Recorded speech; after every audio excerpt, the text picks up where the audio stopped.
지금 우리 암호화폐 시장은 늘 그랬듯이 더 큰 상승을 위한 조정의 시기를 겪고 있습니다. 투자자들 사이에서 걱정과 불안감이 커지고 있지만 이건 오히려 더 큰 기회를 준비하는 시간일 수 있습니다. 특히 우리 리플, XRP를 보유하고 계신 여러분한테는 더더욱 그렇습니다. 지금 잠시 힘든 시간을 겪고 있을지 모르지만 이 시간이 지나면 여러분들은 여태껏 경험하지 못했던 기회를 맞이하게 될 겁니다. 리플이 글로벌 금융 시스템을 혁신할 수 있는 강력한 기술적 기반과 탄탄한 파트너십을 보유하고 있다는 건 앞으로 XRP의 가치가 상승할 수밖에 없는 중요한 요소입니다. 이 어려운 시기를 어떻게 극복하고 미래를 위해 어떻게 대비를 할 수 있는지 오늘 함께 알아보는 시간 가지도록 하겠습니다. 자, 그러면 한번 시작해 보겠습니다.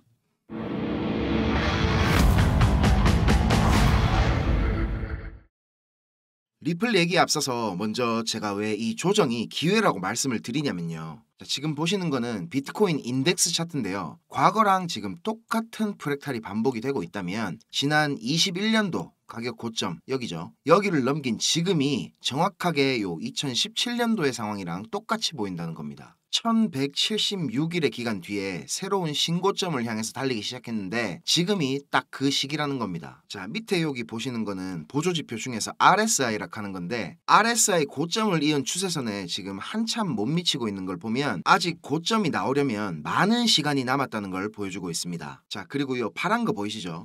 이 차트는 이제 이더리움 재단의 매도량을 보여주는 차트인데 역사적으로 이렇게 이더리움 가격이 고점을 만들 때마다 이더리움 재단 지갑에서 유출되는 이더리움 양이 이렇게 엄청났습니다. 뭘 알고 내다판다는 추정을 해볼 수가 있는데 지금 여기 이더리움 재단 지갑에서 유출되고 있는 이더리움이 거의 없는 걸 보면 이 온체인 데이터 역시 시장의 고점 사이클이 아직 멀었다는 걸 보여주고 있습니다. 자, 그리고 차트 잠깐 살펴보겠습니다. 차트 모양이 지금 리플 차트랑은 살짝 차이가 있죠. 요 보시는 요 차트는 XRP BTC 차트입니다. 리플 한 개가 몇 개의 비트코인인지 나타내주는 차트인데요. 뭐 리플 차트야 제가 거의 매일 단기적으로 분석해드리고 그리고 장기적인 관점도 자주 말씀드려서 잘 아실 것 같은데 저는 최근에 이 XRP BTC 차트에 주목을 하고 있습니다. 제가 마커로 이렇게 표시를 해놓은 지점 있죠. 가격은 저점이 이렇게 낮아지고 있죠. 보이시죠? 근데 밑에 RSI 지표를 보면 저점이 이렇게 오히려 올라가고 있습니다. 이런 거를 이제 상승 다이버전스가 걸렸다 이렇게 얘기를 하는데 지금 XRP BTC 차트는 이렇게 역대 최저치 수준을 기록을 하고 있는데 이런 바닥에서 일봉상으로 이렇게 다이버전스가 떴다는 거는 비트코인에 비해서 리플이 곧 이렇게 엄청난 강세를 보일 거라는 걸 암시하는 겁니다. 그리고 지금 조정에서 리플만 버티고 있다는 걸 다들 느끼셨을 건데 비트코인이 마이너스 10%가 넘게 가격이 빠졌죠. 근데 이러면 보통 알트코인들은 비트코인보다 훨씬 더 큰 하락이 오는 게 정상이잖아요. 근데 리플은 지금 8% 정도밖에 안 빠져주면서 조만간 큰 변동성을 앞두고 있다는 것 같은 움직임을 보이고 있습니다. 자, 그리고 우리 리플의 프레지던트 모니카 롱 사장이 이렇게 더블록이랑 인터뷰를 했는데 리플 레저의 업데이트 소식도 전했고 여전히 뜨거운 이슈인 우리 SEC와의 소송에 대해서도 얘기를 나눴습니다. 그리고 제일 큰 주제는 역시 리플의 발행을 준비하고 있는 스테이블 코인이었는데 오늘 나온 뉴스들을 보면 이 리플표 스테이블 코인의 출시가 XRP에 어떤 영향을 줄 것인지 근데 저는 이 스테이블 코인 이후에 나온 이야기인 RWA 실물 자산 토큰화가 중요하다고 생각이 됐습니다.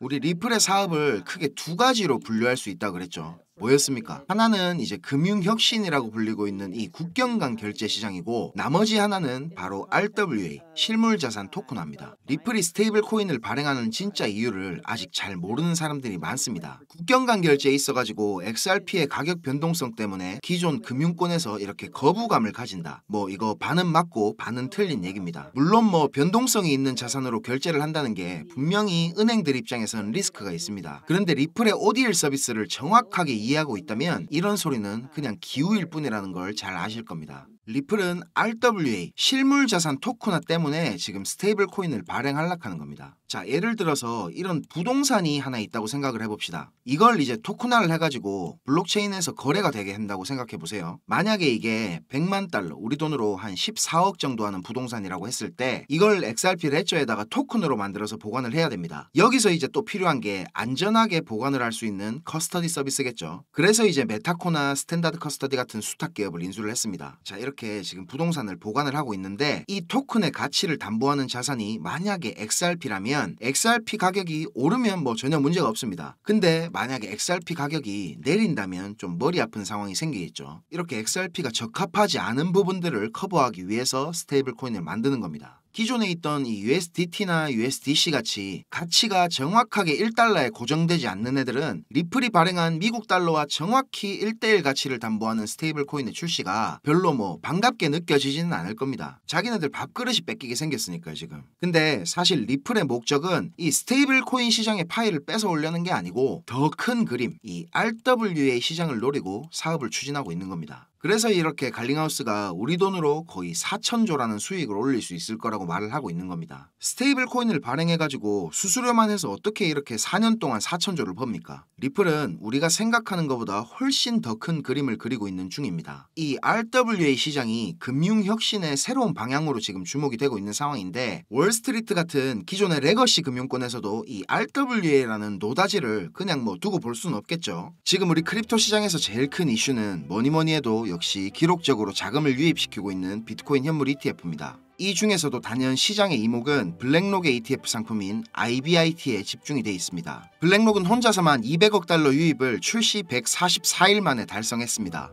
우리 돈으로 거의 28조에 가까운 자금 유입을 만들어낸 겁니다. 이 기록으로 ETF 역사상 최단기간에 운용자산 200억 달러를 돌파한 상품으로 이름을 올렸습니다. 2위는 JP모건의 JEPI라는 상품인데 985일이 걸렸습니다. 차이가 뭐 상당하죠. 그리고 지금 뉴욕 증권거래소에 상장된 ETF 상품이 3,000개 정도 된다고 하거든요. 이 중에 자산 규모가 100억 달러가 넘는 종목이 4%밖에 안 됩니다. 평균적으로 수년에서 길게는 수십 년이 걸리는 건데 블랙록은 이걸 144일 만에 해낸 겁니다. 블랙록 레리 핑크 회장은 예전에는 뭐 비트코인 욕을 엄청 했었죠. 돈 세탁을 위한 돈이라는 둥 뭐 이런 소리들을 했었습니다. 그런데 2022년도부터 입장을 완전히 바꿉니다. 스테이블 코인 USDC 아시죠? USDC의 발행사인 서클에다가 4억 달러 투자를 발표하고 나서 블랙록의 기관 고객들 중에서 비트코인에 관심이 있는 투자자들을 조용히 끌어들였습니다. 그리고 나서 사모펀드를 하나 만들어가지고 블랙록 자체 자금으로 비트코인에 투자를 하기 시작했습니다. 올 초에 비트코인 현물 ETF 상품이 승인된 직후에는 이런 말을 했었죠. 비트코인은 디지털 골드다. 금을 대체할 글로벌 자산이다. 월스트리트의 제일 큰 스피커 중에 하나인 레리 핑크의 이런 발언 때문에 비트코인은 금처럼 완벽하게 제도권 안에 들어온 가치 저장 수단으로 인정을 받고 있습니다. 세계에서 제일 큰 돈을 굴리는 블랙록의 CEO가 이런 말을 하니까 자연스럽게 뉴욕 거래소에 천문학적인 자금들이 유입이 되고 그동안 상장사 중에서 비트코인 보유량으로는 항상 최고를 달리던 마이크로 스트래티지를 제치고 블랙록이 세계에서 비트코인이 제일 많은 회사로 올라섰습니다. 이 뉴스가 나오던 시점에 27만 4천 개가 조금 넘게 보유하고 있더라고요. 어마어마하죠. 마이크로 스트래티지의 마이클 세일러가 2020년부터 비트코인을 모았는데 4년 동안 사모은 양을 블랙록은 3달 만에 뛰어넘은 겁니다. 지금은 30만 개도 훨씬 더 넘는 비트코인을 보유 중입니다. 그리고 얼마 전에는 이런 일도 있었는데요. 헤데라가 블랙록하고 파트너십을 진행하는 것 같이 트위터에다가 글을 올렸었는데 발표 직후에 헤데라는 하루 만에 가격이 2배가 넘게 급등을 했었습니다. 근데 다음날 블랙록에서 사실 무근이다. 전혀 뭐 모르는 일이다. 이렇게 파트너십이 아니라고 발표를 했죠. 이 발표를 하자마자 가격이 40%가 넘게 폭락을 했습니다. 뭐 이거를 단순한 해프닝으로 볼 수도 있지만 다른 관점에서 한번 보면 지금 크립토 시장 주도권을 블랙록이 완전히 쥐고 있다고 볼 수 있는 대목입니다. 그냥 뭐 블랙록 이름만 살짝 들려도 이렇게 막 미친듯이 펌핑이 오는 걸 보면 운용자금 1경원 세계 최대의 자산운용사라는 타이틀이 괜히 만들어진 게 아니다 라는 생각이 듭니다. 자, 그런데 이런 공룡 같은 블랙록이 앞으로 주목하고 있는 섹터는 뭘까요? 블랙록뿐만이 아니고 세계 경제시장 전체가 지금 주목하고 있는 분야죠. 형님들 많이 들어보셨을 RWA, 실물자산 토큰화 이겁니다. 처음 들어보시거나 들어는 봤는데 이게 뭔지 잘 모르시는 형님들을 위해서 설명을 좀 드리자면 말 그대로 현실 세계에 있는 실물 자산들을 온체인으로 불러와가지고 토큰으로 만든다는 겁니다. 우리가 가지고 있는 부동산이나 자동차 그리고 뭐 곡물이나 석유, 금 같은 이런 상품성 자산 그리고 주식이나 채권, 예술품, 뭐 심지어는 탄소 배출권 같은 것들도 블록체인에서 토큰화를 시킨다는 겁니다. 자, 그런데 왜 이런 실물 자산들을 토큰화하려고 하느냐? RWA를 통해서 기존의 실물자산 시장의 낮은 유동성 그리고 높은 진입 장벽 같은 이런 비효율성들을 개선하는 데 목적이 있는 겁니다. 대표적인 RWA의 적용 사례는 역시 이런 부동산이겠죠. 부동산의 토큰화를 통해 가지고 소유권이나 임대권을 이제 블록체인 상에서 거래할 수 있게 된다면 기존의 복잡했던 거래 방식과 소액 투자에 불가능으로 접근이 어려웠던 부동산 시장은 더 많은 사람들에게 개방이 될 거고 엄청난 유동성의 증가를 촉진시킬 겁니다. 그리고 예술품이나 소장 소장품들도 토큰화가 된다면 고가의 소장품들의 조각 투자 이걸 해가지고 소유권의 일부를 가질 수가 있기 때문에 마찬가지로 유동성과 접근성이 엄청나게 향상이 되겠죠. 그리고 증권이나 금융상품의 토큰화도 상당히 중요한 부분인데 기업 입장에서는 추가 자금을 모집하고 효율적으로 자산을 관리할 수가 있을 것이고, 주식시장은 지금 내가 만약에 주식을 팔면 2거래일 이후에 돈을 받을 수가 있는데 토큰화를 통해서 우리 크립토 시장처럼 24시간 열려있는 이런 T+0의 시대가 개막될 수도 있습니다. 보스턴 컨설팅 그룹 BCG에서 발표한 보고서에는 RWA 시장이 16조 달러 시장으로 성장할 거라는 전망을 했는데요. 우리 돈으로 환산하면 무려 2경 1600조라는 천문학적인 금액입니다. 이런 꿀통을 블랙록이 가만히 그냥 쳐다보고 있을 리가 없겠죠. 지난 2월에 블랙록에서 이렇게 기관 고객들을 대상으로 비공개 컨퍼런스를 했던 거 제가 여러 번 말씀드려서 다들 기억나실 겁니다. 정말 보수적인 기관 투자자들을 대상으로 하는 이런 자리에서 전체 포트폴리오에서 비트코인 비중을 28%까지 늘리라고 블랙록이 이렇게 파격적인 발언을 한 게 알려졌었죠. 근데 이 컨퍼런스가 겉으로 보기에는 비트코인 현물 ETF 출시를 앞두고 블랙록이 고객들을 대상으로 홍보를 하는 것 같이 보이는 자리였는데, 비들 아시죠? 블랙록이 얼마 전에 처음으로 출시한 RWA 펀드 이름인데 출시되기 한 달도 전에 있었던 이 자리에서 벌써 비들이라는 이름을 쓰면서 출시를 예고를 했었고, 비들이 출시가 되면 가치 상승이 예상되는 코인들도 브리핑을 하면서 VIP 기관 고객들에게 수요 조사를 하는 내용도 정보원을 통해서 제가 입수를 했습니다. 그리고 비들을 설명을 하면서 Just a taste, 그냥 맛보기일 뿐이다, 이런 워딩을 쓰기도 했습니다. 미국 국채 토큰화 펀드의 중심에 있는 이 비들이 맛보기 정도밖에 안 된다는 말입니다. 자, 이거 제가 최초로 밝히는 겁니다. 이 비공개 컨퍼런스 안에서 더 은밀하게 VIP 고객들을 대상으로 하는 또 다른 비공개 모임이 있었습니다. 여기서 이제 진짜 블랙록이 공을 들이고 있는 프로젝트를 공개를 했는데, 자, 무슨 프로젝트인지 궁금하시죠? 사실 제가 이걸 오픈을 할까 말까 진짜 고민을 많이 했습니다. 그런데 제가 이런 자료를 공개하기로 결심을 한 제일 큰 이유는 하루에도 몇 분씩 저한테 가슴 아픈 사연들을 말씀해 주시는데, 불과 2년 전까지만 하더라도 저는 하루에도 몇 번씩 죽고 싶다는 생각을 했었던 적이 있었습니다. 정말 힘들던 그 당시에 저를 도와줬던 고마운 분들이 아직도 잊을 수가 없는데, 제가 받았던 그 마음들을 저도 이제 누군가에게 나누어 줄 때가 되었다는 생각이 들었습니다. 저 나름대로 큰 결심을 하고 공개하는 것인 만큼 좋아요, 구독, 알림 설정 요거 안 하셨으면 한 번씩만 꼭 부탁드리겠습니다. 자, 군더더기 없이 빠르게 전달해 드리고 마치겠습니다. 지금 보고 계시는 자료들이 제 정보원이 보내준 자료 중 일부인데, 이 친구는 지금 영국에서 블랙록의 VIP 고객사 중에 한 곳인 회사에 근무를 하고 있습니다. 자, 이 자료를 보면 블랙록이 얼마나 오랫동안 이 프로젝트를 준비를 해왔는지 알 수가 있는데요.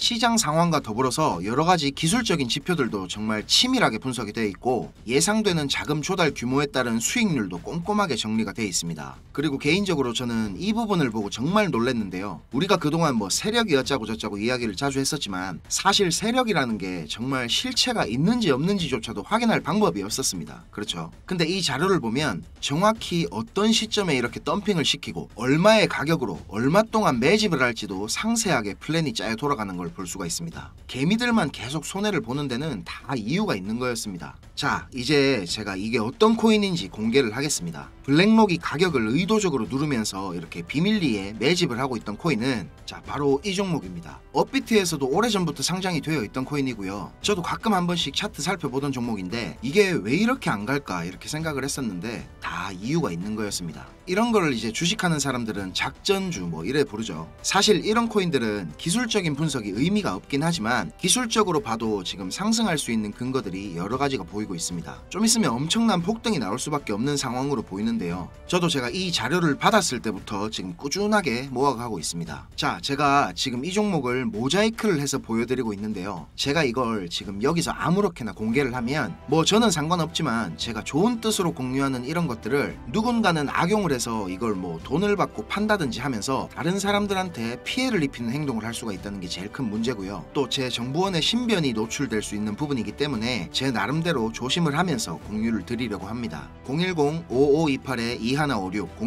010-5528-2156 이 번호로 블랙록 이렇게 문자 한 통 보내주세요. 제가 확인을 하고 한 분도 빠짐없이 보내드리도록 하겠습니다. 자, 이 자료가 이 종목이 거짓말 같고 못 믿으시겠으면 그냥 지나치셔도 좋습니다. 그런데 아까 말씀드렸듯이 예전에 저처럼 지금 많이 힘드신 분들은 꼭 연락 주셔서 수익 얻어가시길 바라겠습니다. 우리가 이렇게 유튜브라는 곳에서 얼굴도 모르고 만나는 거지만 이게 또 계기가 돼서 좋은 인연으로 많이 이어지게 될지 누가 압니까? 그렇죠? 자, 영상 시청하시느라 고생 많으셨고요. 저는 다음 영상에서 더 좋은 분석과 빠른 소식들 가지고 다시 찾아뵙겠습니다. 감사합니다.